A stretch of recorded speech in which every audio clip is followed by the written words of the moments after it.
वहीं दिल्ली के जैतपुर में डॉक्टर का कत्ल हो गया है और डॉक्टर की गोली मारकर कत्ल कर दिया गया। बदमाशों ने नीमा अस्पताल में घुसकर मारी गोली। बदमाशों की तलाश में पुलिस जुटी हुई है। सीसीटीवी की बुनियाद पर तलाश की जा रही है। तो बड़ी और अहम खबर इस वक्त आपको बता रहे हैं कि दिल्ली के जैतपुर में डॉक्टर का कत्ल कर दिया गया है। गोली मारकर यह कत्ल किया गया। बदमाशों ने नीमा अस्पताल में घुसकर गोली मारी डॉक्टर को। बदमाशों की तलाश में फिलहाल पुलिस से जुटी हुई है और सीसीटीवी की बुनियाद पर अभी तलाश की जा रही है।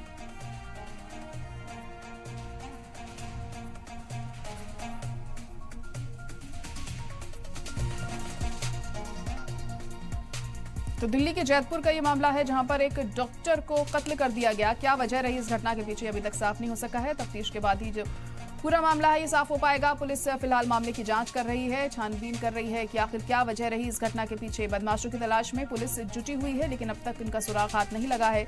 सीसीटीवी फुटेज के आधार पर कोशिश की जा रही है इन बदमाशों को ढूंढने की, इनकी तलाश करने की। एक डॉक्टर को गोली मारकर कत्ल कर दिया गया। नीमा हॉस्पिटल का ये मामला है। दिल्ली के जैतपुर में ये हॉस्पिटल है जहां पर एक डॉक्टर का कत्ल कर दिया गया। बदमाशों ने हॉस्पिटल के अंदर घुसकर इस वारदात को अंजाम दिया।